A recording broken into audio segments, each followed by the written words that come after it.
Oke, welcome to Total Politik. Jumpa lagi di konten yang sudah lama absen karena eh, ustadznya banyak berkeliling dari halokoh ke halokoh yang lain gitu. Jadi Cangkem.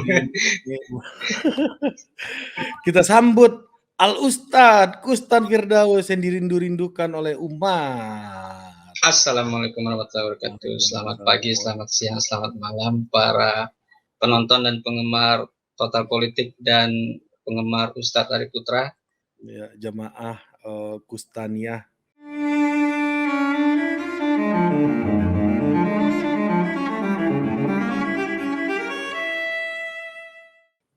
Ya, mohon maaf baru bisa tampil lagi karena tidak berkeliling sebenarnya, tapi mulai di situasi kampus yang baru dan harus adaptasi, dan ini baru bisa agak bernafas lega untuk membantu Akhi Arif Putra mencerahkan masyarakat. Terima kasih Ustadz, semoga antum sehat selalu Ustadz. Amin, semoga antum juga sehat selalu. Ini kamuflasenya bagus ya, jadi nggak ada tudingan pencemaran agama gitu ya. Nggak ada. Ini acara yang sangat religius dan membuka kita untuk semakin menemukan jalan menuju iman-iman yang sempat naik turun gitu. Kayak roller coaster aja. Ya, iman itu kan sifatnya tidak stabil kan, naik turun. Di Quran kan juga dikatakan kayak begitu kan. Jadi semuanya itu naik turun gitu. Nah, satu tema juga yang di Filsafat 101 yang juga menarik itu adalah soal politik. Jadi filsafat politik. Jadi kalau ilmu politik kita belajar soal tata kenegaraan, soal bagaimana politik di negara gitu kan, bagaimana elit, perilaku elit gitu ya. Kalau di sosiologi kan perilaku satu kelompok di antara kelompok-kelompok lainnya, sosius gitu. Kalau ilmu politik adalah perilaku kekuatan politik di antara berbagai macam kekuatan politik lainnya. Nah, kalau filsafat politik, itu seperti apa sebenarnya Al Ustadz? Silahkan waktu dan tempat kami persilahkan. Baik, terima kasih Akhi Arif Putra sudah memberikan ruang dan kesempatan lagi. Kalau kita bicara filsafat politik dalam pengertian Barat, itu paling tidak ada dua pembabakan besar.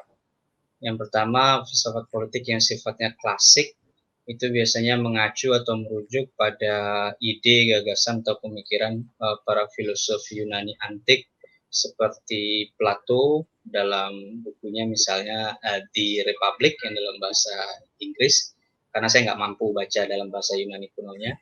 Kemudian ada buku-bukunya Aristotle juga, Aristoteles, buku-bukunya seperti Politics dan Ethics itu juga menjadi rujukan. Dan itu biasanya membicarakan tentang tata sosial yang kira-kira adil, format sistem politiknya kayak apa, kemudian apa yang harus diutamakan, apa yang harus dikesampingkan. Nah, itu pembabakan yang pertama, kalau dalam versi Barat. Kalau pembabakan yang kedua biasanya mengacu pada, atau tonggaknya itu ada pada Profesor John Rawls dari Harvard University. Nah, dengan dalam bukunya A Theory of Justice yang merupakan kumpulan artikel jurnal beliau dari tahun mungkin 50-60-an, kemudian dikompilasi, ditulis ulang, akhirnya Profesor John Rawls berhasil mengonseptualisasikan sebuah tawaran teori keadilan yang adil. Nah, ini menjadi tonggak kedua bagi filsafat politik dalam perspektif Barat, karena titik tekan isunya lebih fokus pada isu keadilan. Dalam hal ini keadilan sosial. Nah, tepat di sini kalau kita bicara keadilan sosial, biasanya ada 3 isu pokok. Yang pertama adalah isu distribusi kekayaan, kemudian yang kedua adalah soal persamaan kesempatan, dan yang ketiga adalah soal privilege. Nah, mohon maaf sampai sekarang saya nggak ketemu apa padanan kata privilege gitu. Contoh sederhananya misalnya kalau saya terlahir dan tumbuh besar di keluarga 1% terkaya di Indonesia, maka saya punya privilege yang jauh lebih besar ketimbang Anda yang tidak terlahir di keluarga 1%. Jadi semacam privilege itu semacam Di kelebihan yang kita di dapat tanpa usaha. di sosiologi Ya, itu disebutnya hak khusus biasanya. hak khusus, Iya, privilege hak itu hak khusus. khusus. Iya, hak khusus. Weber Khusus kan karena menjadikan privilege salah satu sebagai dimension of power-nya Weber kan privilege. Gitu. ya, ya, Jadi ya. ada orang yang lahir dengan hak khusus atau orang yang berhasil mencapai hak khusus gitu. Yang subscribe Ada effort-nya. ada effort, ada yang effort misalnya gue menang jadi anggota DPR, gue punya hak khusus sebagai anggota DPR gitu. Ya, Ya imunitas kan? misalnya. Ya imunitas untuk bicara, pakai plat mobil RF gitu, plat rahasia atau dikarantina di rumah habis itu ke mall. Enggak itu kan. Itu kalau hak Baik. khusus ya. Ada juga yang by ascribe gitu ya, dari lahir karena anak siapa jadi punya hak khusus, Ya. dari etnis tertentu dia punya hak khusus gitu untuk menafsirkan. Enggak, jangan dilanjut.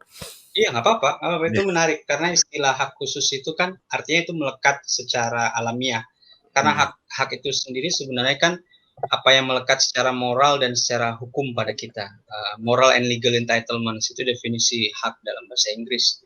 mhm. Nah, jadi 3 isu pokok dalam keadilan sosial itu tadi soal, kekayaan, kesempatan, dan privilege. Nah, John Rawls sebenarnya tidak sendirian dalam hal ini. Ada kolega dia di Harvard juga namanya Robert Nozick yang sebenarnya hampir selevel. Bedanya Nozick itu menawarkan teori keadilan yang jauh sangat berbeda ketimbang John Rawls. Kalau John Rawls kita boleh taruh dalam liberalisme, uh, apa ya, nyebutnya liberalisme egaliter katakanlah. Robert Nozick itu mungkin kita bisa sebut sebagai bapaknya libertarianisme, atau kawan-kawan di Indonesia barangkali lebih familiar dengan neoliberalisme. Nah, bukunya dalam Anarchy, State and Utopia itu sebenarnya itu bukan kumpulan jurnal yang ditulis ulang, tapi memang buku yang ditulis dari scratch, dari nol. Nah, kebetulan tesis saya dulu di University of Melbourne itu membahas dan menginvestigasi konsep manusia yang ada di dalam Anarchy, State and Utopia itu, yang Nozick menyebutnya sebagai self ownership, kemudian dikritik oleh seorang Marxist analitis di University of Oxford namanya Profesor Gerald Alan Cohen yang wafat 2009, tapi sekitar 2006 itu beliau sempat berbaik hati mengirimkan bukunya dari Oxford ke Bulak Sumur, dan saya pernah janji untuk membuat sesuatu tentang itu dan baru bisa saya bayar menjadi tesis di University of Melbourne. Intinya Cohen yang Marxist Analytics mengkritik, mempertahankan bahwa konsep manusia self ownership itu koheren, tapi sebagai tesis bisa jadi salah. Nah, itu kira-kira gambaran umum tentang filsafat politik modern di Barat, yang tonggoknya adalah Rawls dan Nozick. Kalau Gimana yang dengan Marxisme gitu misalnya yang menjadi kajian utama juga dalam filsafat politik soal terutama dengan tema-tema yang emansipatoris gitu ya. Kita akrab dengan nama-nama misalnya Ernesto Laclau gitu dengan antara Marxisme dan psikoanalisis gitu. Ada bahkan sampai ke sekarang itu misalnya kayak Slavoj Zizek gitu. Ya seorang Marxis yang maju nyapres lewat Partai Liberal gitu. Nah, jadi apakah ini sama seperti yang pernah kita bahas dulu Al-Ustadz bahwa orang Indonesia belajar filsafat itu pikirannya cenderung bias kontinental yang sempat kita bahas gitu ya. Apakah filsafat politik modern itu juga cenderung bias liberalisme gitu yang kita berbicara soal rights, privilege dan soal justice tadi di dalam konteks ya dua tadi Nozick dan Rawls adalah orang yang bertanggung jawab terhadap liberalisme gitu. Oke, Silakan. ya, pertama kalau dalam filsafat politik kontemporer di Barat, nama-nama yang disebut tadi itu dengan berat hati mungkin bisa masuk kategori bullshit Marxism. Karena J.A. Cohen dan beberapa koleganya membentuk kelompok diskusi yang cukup eksklusif namanya non-bullshit Marxism. Itu bisa di Google. Non-bullshit Marxism itu ketemu setiap September kalau nggak salah setiap setahun. ada ekonomisnya juga, kemudian ada beberapa nama lah yang mungkin teman-teman di Indonesia yang Marxis ortodoks nggak familiar juga gitu. Nah, mereka pada dasarnya ingin keluar dari bayang-bayang Marxisme ortodoks dan mencoba menawarkan tafsir Marxisme yang lebih kontekstual terhadap situasi dunia hari ini, atau lebih tepatnya situasi kapitalisme hari ini. Contohnya gini, ketika Profesor Gerald Allen Cohen mempertahankan self ownership secara konseptual itu bersifat koheren, itu kemudian yang membelah libertarianisme menjadi dua. Tadinya orang memahami libertarianisme itu hanya sayap kanan ekstrim saja. Tapi dengan mempertahankan self ownership itu koheren, ada muncul varian baru namanya libertarianisme kiri, Bung Ari. Nah, libertarianisme kiri ini salah satu kepercayaan dasarnya adalah percaya bahwa sumber daya alam yang ada di planet ini atau bahkan di dunia ini pada dasarnya itu dimiliki oleh kita semua secara bersama, secara kolektif. Tidak seperti John Locke semisal yang menganggap bahwa sumber daya alam ini sebenarnya pemberian Tuhan dan siapapun boleh mengklaim kepemilikan. Ini menurut John Locke ya. Kalau mencampur tenaganya dengan sumber daya alam yang belum bertuan dalam tanda petik tadi. Nah, libertarianisme kiri ini menolak itu. Enggak, semua orang, semua individu punya klaim kepemilikan yang sama terhadap sumber daya alam yang ada di planet ini misalnya. Sehingga tidak boleh orang mengambil secara serakah. John Locke sama. John Locke menawarkan orang boleh mengklaim kepemilikan terhadap satu sumber daya alam asal meninggalkan sama bagusnya dan sama banyaknya. Cuma John Locke berhenti sampai di situ, dan John Locke ini kan orang yang bertanggung jawab terhadap liberalisme klasik misal. Nah, menurut ini kemudian dikritik oleh John Rawls. John Rawls bilang ya nggak bisa begitu, karena kalau cuma menyisakan sama banyaknya dan sama bagusnya, tetap akan ada ketimpangan. Tapi John Rawls berupaya menambal sulam dalam tanda petik ketimpangan itu dengan menawarkan bahwa nggak apa-apa ketimpangan itu terjadi misalnya asal menguntungkan orang-orang yang paling kurang beruntung. Nah, orang-orang yang paling kurang beruntung ini adalah orang yang lahir di keluarga miskin, orang yang terlahir dengan kebutuhan khusus, maupun orang yatim piatu ya. Nah, ini yang kemudian harus mendapatkan semacam kompensasi atas ketimpangan yang terjadi di dalam hal ini di Amerika Serikat. Karena John Rawls sampai akhir hayatnya percaya bahwa teori keadilan yang ditawarkan hanya berlaku untuk Amerika Serikat. Tapi muridnya yang belajar langsung dengan John Rawls, ada Profesor Thomas Pogge, itu percaya bahwa teori keadilan John Rawls itu bisa berlaku di luar batas-batas negara bangsa atau bisa berlaku secara internasional. Dan Thomas Pogge adalah profesor yang paling di depan untuk menafsir ulang John Rawls untuk mengadopsi teorinya ke tatanan internasional. Kira-kira gitu, Bung Ali. Suara Ri. Gimana misalnya konsep yang muncul soal universal basic income gitu misalnya. Ini kan cara-cara yang ya bisa kita bilang apakah dan itu berlaku di Amerika kan, ide itu kencang di Amerika terutama di kalangan orang-orang liberalnya Amerika gitu ya. Nah, gimana Pak Ustadz ini melihatnya di dalam konteks keadilannya, idea of justice-nya John Rawls gitu, yang mengedepankan aspek hak khusus dan lain-lain tadi itu yang juga sempat dibahas gitu. Ya, kalau orang sebagian besar mungkin orang menganggapnya universal basic income itu berasal dari liberalismenya John Rawls atau liberalisme yang lain. Kalau gue agak berseberangan pendapat soal itu, Bung Hari. Gue ngeliatnya universal basic income itu justru berakar secara teoretik pada gagasan utilitarianisme. Ya. Utilitarianisme itu dari kata utility atau manfaat. Nah, cuma celakanya orang di Indonesia memahami utilitarianisme itu bopeng atau cuma setengah gitu. Cuma memahaminya dari John Stuart Mill dan Jeremy Bentham. Padahal ada seorang profesor utilitarian di University of Cambridge yang jauh luar biasa, yaitu Profesor, dan Ari sudah sering kita diskusi soal ini, adalah Profesor Henry Sidgwick. Beliau menawarkan bahwa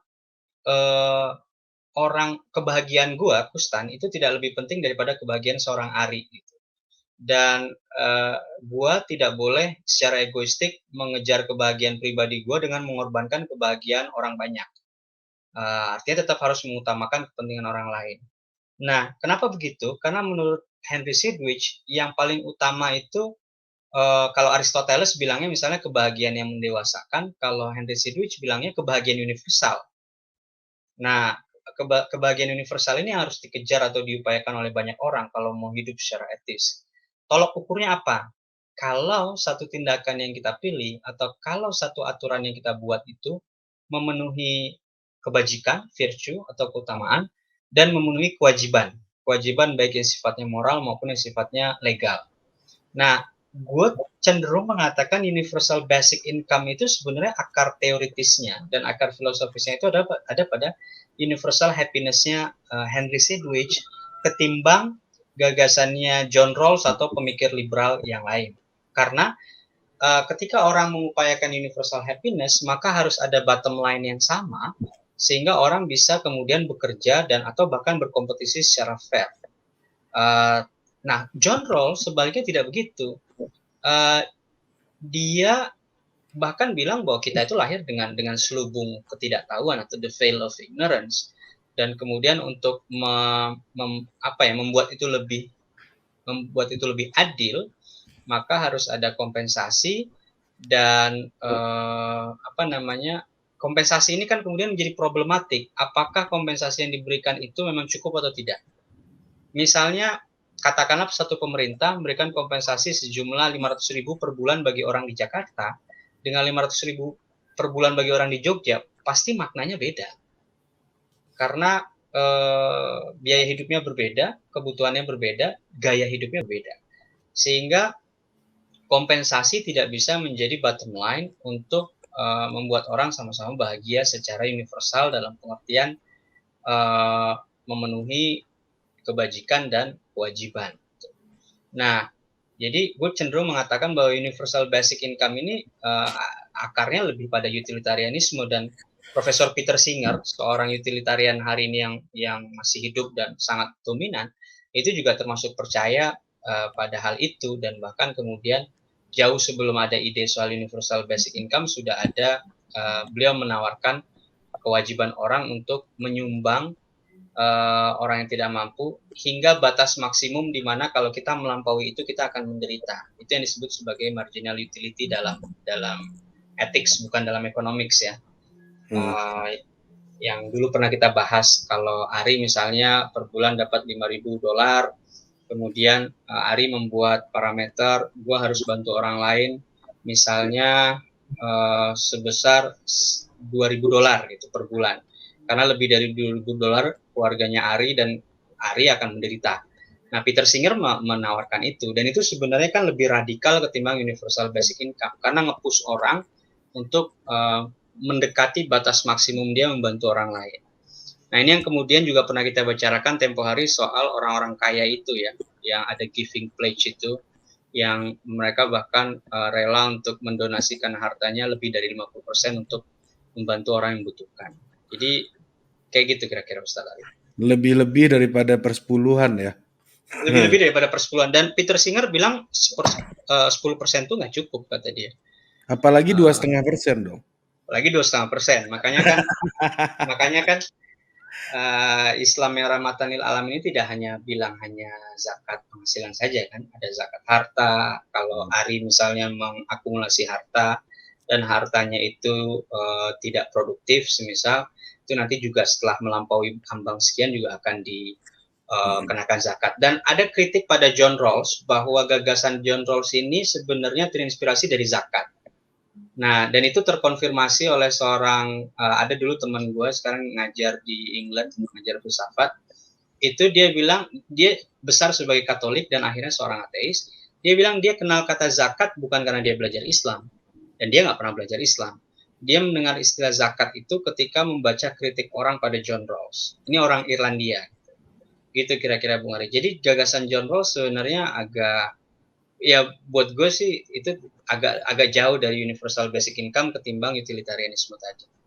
Nah, ini kan tema-tema yang kontemporer ya. Salah satunya, tapi kita coba masuk ke tema-tema filsafat politik yang agak klasik gitu, seperti eh, apa namanya, lebih eh, Machiavelli gitu misalnya. Sampai hari ini itu kan dalam percakapan sehari-hari, Bang Celi maksudnya siapa? Bang bukan Celi apa? Celi, Oh, Machiavelli, Machiavelli, Machiavelli. Oke. Machiavelli. Dalam percakapan sehari-hari pun kita itu suka bilang ke orang, wah lu Machiavellian banget lu gitu. Itu tuh kayaknya ideologi atau filsafat politik yang paling gampang kita tempelkan sama orang dan itu menjadi sesuatu yang common gitu ya, yang sangat diterima gitu di antara satu dengan banyak orang gitu. Silakan Ustadz. Ya, mirip kayak apa namanya? Hobbes kan. Hobbes juga sering dipahami begitu gitu. Pemikiran Hobbes soal Leviathan itu kan sebenarnya metafora bagi konstruk negara yang seharusnya dalam kondisi tertentu bersifat otoritarian untuk mengatasi dispute yang berkepanjangan atau mengatasi chaos yang berkepanjangan. Nah, kalau kita balik ke Machiavelli, kalau kita baca The Prince itu, ya di bagian awal kan yang orang selalu miss adalah bahwa Machiavelli memberikan kata pengantar bahwa sebenarnya dia menulis buku ini bukan untuk publik, tapi sebenarnya untuk semacam gubernur atau semacam otoritas di satu distrik atau di satu wilayah yang mana wilayahnya itu chaos, dan Machiavelli itu merekomendasikan si pemimpinnya itu untuk bertangan besi gitu. Dan ini kemudian yang ditangkap secara tidak Ya, kontekstual oleh orang hari ini, seolah-olah dalam situasi normal orang atau pemimpin boleh bertindak seperti Machiavelli. Padahal enggak, itu situasi yang tidak normal, itu situasi yang abnormal sehingga orang pemimpin harus bertangan besi dan apa namanya, kalau perlu dalam tanda petik menzalimi orang yang dipimpin ya harus diambil, harus ditempuh karena situasinya tidak normal atau chaos. Nah, ini yang harus kita dudukkan dalam konteksnya bahwa gagasan Machiavelli itu tidak berlaku dalam segala situasi, tapi dalam situasi tertentu. Beda halnya misalnya dengan model Sparta ya. Model Sparta yang terinspirasi dari Plato itu terjadi dalam segala situasi gitu. Bahwa kalau kita baca Plato baik-baik kan sebenarnya memang konsep negaranya itu sama sekali tidak demokratis gitu. Dan buat Plato demokrasi itu buruk. Plato misalnya dalam kondisi normal menyarankan agar remaja warga negara sejak usia remaja kira-kira 14 atau 12 atau 13 itu sebaiknya sudah masuk akademi militer untuk kemudian berjuang untuk negara kotanya, kemudian belajar bagaimana cara mempertahankan negara kotanya, belajar berperang, belajar bertarung, belajar. Nah, dari situ nanti pada saat mereka mencapai usia sekitar 29 atau 30 tahun, mereka baru punya kesempatan untuk tetap di militer atau kemudian masuk ke wilayah politik praktis atau administrasi negara ya. Nah, jadi semua orang wajib untuk masuk ke akademi militer dan itu sebenarnya model Sparta. Itu berlaku dalam segala situasi. Sparta kan kita tahu memang bertolak belakang ya dengan Athena gitu. Nah, jadi kalau boleh kita sederhanakan secara lebih apa ya ringkas itu, model Sparta itu sebenarnya model Plato, model Athena itu model Aristoteles. Walaupun Aristoteles sendiri sebenarnya asalnya bukan dari Athena, kira-kira gitu Bung Ari.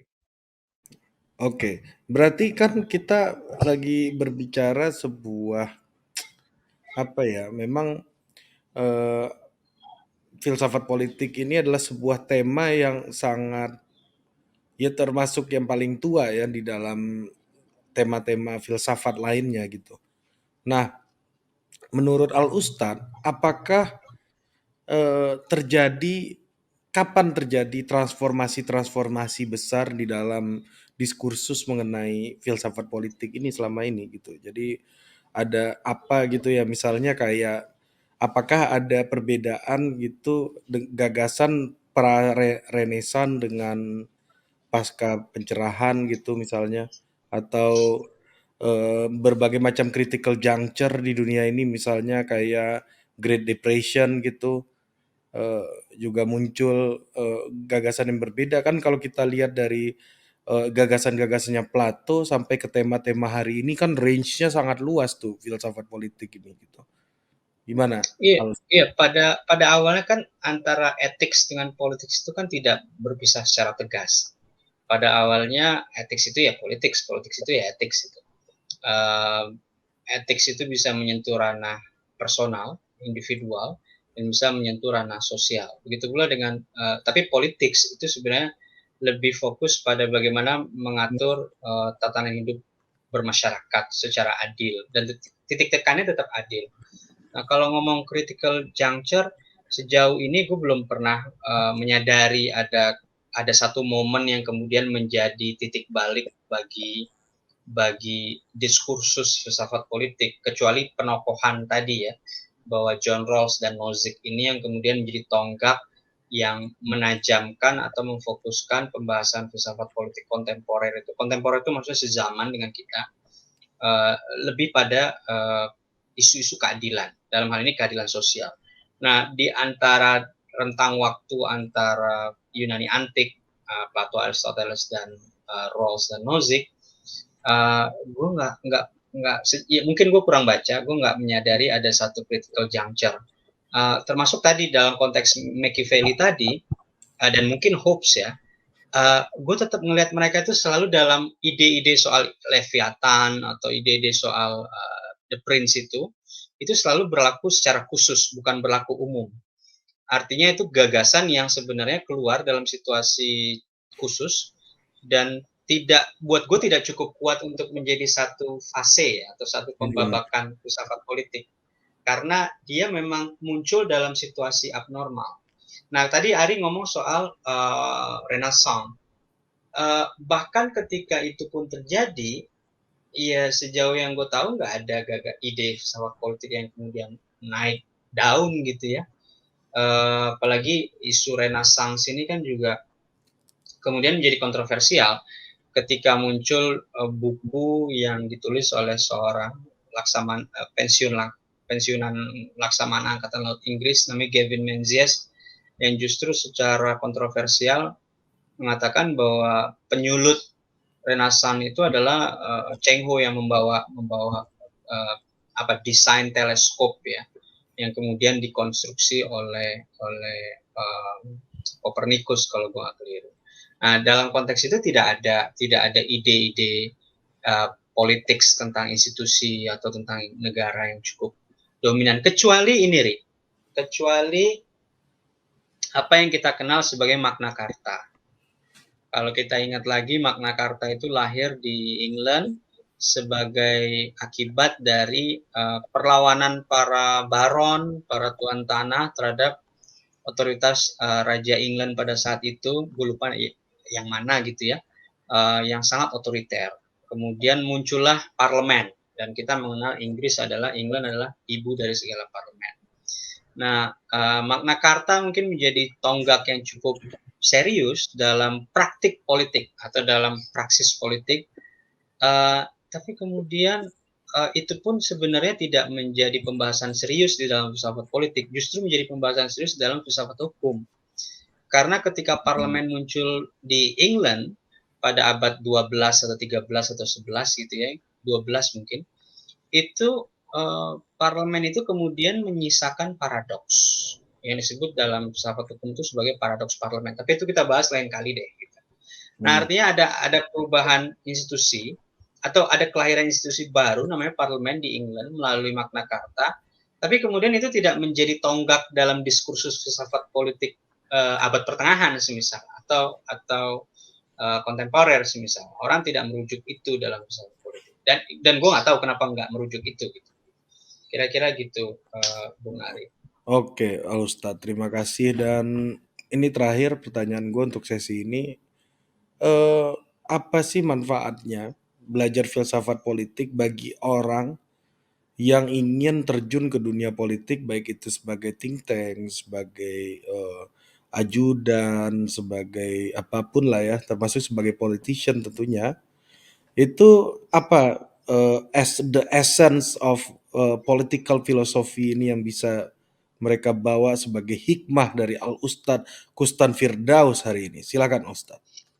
Iya, secara ekstrim, kita bisa bilang bahwa hikmahnya pertama stop tipu-tipu. Kalau misalnya belajar filsafat politik kemudian terjun ke politik praktis, ya stop tipu-tipu. Karena pada awalnya politik itu bukan untuk korupsi, bukan untuk tipu-tipu, tapi untuk memastikan bahwa hidup bersama kita ini, memperjuangkan kebaikan bersama, memperjuangkan keadilan. Nah, kemudian kalau yang agak soft-nya ya paling tidak para politikus atau konsultan atau think tank tahu mengenai asal-muasal ide-ide politik yang berkembang hari ini dan menyadari bahwa demokrasi itu bukan akhir zaman. Bisa jadi kita sepakat bahwa demokrasi itu institusi terbaik di antara yang terburuk, tapi inovasi tentang institusi politik itu kan tidak boleh berhenti di situ gitu. Belakangan misalnya mulai muncul isu-isu tentang bahwa one man one vote itu tidak adil. Karena apa? Suara seorang profesor misalnya atau seorang PhD itu dianggap sama dengan suara seorang yang hanya lulusan sekolah dasar. Padahal seharusnya tidak begitu gitu. Nah, ada juga misalnya muncul ide-ide minor yang mulai menawarkan pembobotan terhadap model pemilihan, bahwa suara seorang yang melek politik dengan kriteria tertentu itu seharusnya dinilai lebih besar ketimbang orang yang betul-betul apatis atau bahkan buta terhadap politik gitu, sehingga kualitas hasil pemilihannya menjadi lebih baik gitu. Atau ada juga misalnya belakangan yang mulai kembali pada model lama bahwa pemilihan anggota dewan itu dimulai dari tingkatan desa atau kelurahan ketimbang ditentukan dari pusat. Nah, ini kan inovasi yang sebenarnya tidak boleh berhenti dan harus terus jalan, sehingga kualitas hidup bersama kita atau kualitas kehidupan politik kita menjadi lebih baik. Kira-kira gitu, Bung Ari. Nah, ini gue terpancing lagi untuk bertanya satu hal lagi nih, soal teknologi dalam politik gitu. Sebagai penutup ini, kemarin itu Pak Jokowi sempat bicara juga nggak perlu ada PNS lagi nanti gitu, akan digantikan mesin dan lain-lain gitu. Apakah itu adil bagi negara, bagi manusia gitu ya, di dalam konteks ini diselenggarakan oleh negara di mana tujuan, the essence of the state atau the nature of the state itu kan untuk memastikan keadilan, bukan untuk mencapai profit atau efisiensi gitu. Iya, Untuk dengan hormat. the public gitu. Silakan Al Ustad. Iya, dengan hormat pada Pak Presiden Joko Widodo, senior di Gajah Mada, senior di Kagama. Sebelum Bapak mengambil kebijakan itu, mohon dipikirkan ulang apakah Indonesia sudah punya wafer foundry atau belum. Memang ada wafer, kalau nggak tahu saya kasih catatan kaki Pak. Wafer foundry itu adalah pabrik chips atau pabrik penghasil semikonduktor yang harus ada dalam setiap barang-barang elektronik yang kita pakai, termasuk pembuatan robot itu harus ada chipsnya. Kenapa teknis sekali catatan Anda ini? Oh iya, karena beliau kan insinyur. Insinyur kan urusannya teknis kan. Tapi kan Anda filosof gitu loh, filsuf. Jadi kenapa masukan teknis kepada Bapak Presiden gitu loh persoalannya loh. Oh, ya karena saya belajar etika terapan Bung Ari. Oh, iya, jadi iya. belajar filsafatnya filsafat praktis. Nah, jadi pastikan dulu bahwa Indonesia memang punya kapasitas, punya kemampuan untuk menghasilkan chips. Daripada nanti impor banyak-banyak terus nggak bisa bayar kan repot. Pertama itu, memang ada satu misalnya di Batam tapi itu punya Jerman. Nah, yang di Kerawang punya Panasonic sepertinya sudah berhenti berproduksi kalau saya nggak keliru, mohon dikoreksi. Jadi sebelum memutuskan untuk teriak-teriak kemarin itu revolusi industri 4.0, Mbok ya belajar dulu. Kalau Jerman tahun 2011 ngomong itu, mereka tuh udah punya banyak wafer foundry. Mereka udah punya banyak pabrik chips. Sementara Indonesia cuma jadi penyedia lahan bagi negara lain untuk membuat chips di Indonesia. Tapi kita nggak punya pabrik chipsnya. Nah, yang kedua, apakah itu adil atau tidak? Ya, etika untuk manusia dengan robot. Gue pernah nulis itu sih di Jakarta Post. Sejauh yang gue ingat dari apa yang gue tulis. Anda ini nulisnya kok di Jakarta Post gitu loh. Yang baca itu kan cuma orang yang bisa bahasa Inggris. Pak Presiden kan bisa baca bahasa Inggris, toh. Iya kan Pak Presiden. Pak Presiden bisa, maksudnya rakyat ini loh, rakyat ini. Oh bisa. Bisa. Iya. Kan udah belajar bahasa Inggris. Gue aja belajar bahasa Inggris dari kelas 4 SD. Lu udah Ya kayak kan? Mingke lu, gua lihat alasan utama dia nggak mau nulis Melayu Anda. Ya Biar nggak silakan. lupa. Ya kan? Lanjut. Nah, yang kedua, seharusnya etika untuk manusia itu juga berlaku pada robot. Nah, kalau semisal ada keberpihakan pada robot dengan tujuan efisiensi, seharusnya ada kompensasi bagi manusia yang kehilangan pekerjaan atas penggunaan robot itu. Beda konteksnya dengan di Jepang. Jepang mati-matian bikin robot untuk menjadi barista atau sejenisnya karena memang mereka kesulitan untuk orang nggak mau punya bayi sederhananya gitu. Sementara Jepang agak sungkan untuk merekrut orang dari luar Jepang untuk menjadi barista karena lu ingat cerita Daniel Utagalung nggak soal menjadi orang Jepang itu, dicek kulkasnya itu udah cukup Jepang atau belum. Nah, jadi itu pilihan yang sifatnya nasionalistik bagi Jepang. Nah, kalau Pak Jokowi ini pilihan yang sifatnya apa? Mengganti robot. Jangan sampai itu cuma latah aja gitu. Latah untuk ikut-ikutan Jerman yang dari tahun 2011 udah mendeklarasikan revolusi industri 4.0 dan mereka punya banyak over foundries, tapi kita nggak punya gitu. Jadi konyol gitu. Nah, dengan hormat Pak Presiden, pikirkan ulang bagaimana dengan wafer foundry-nya. Kedua, bagaimana dengan kompensasi terhadap warga negara yang kehilangan pekerjaan atas penggunaan robot itu tadi.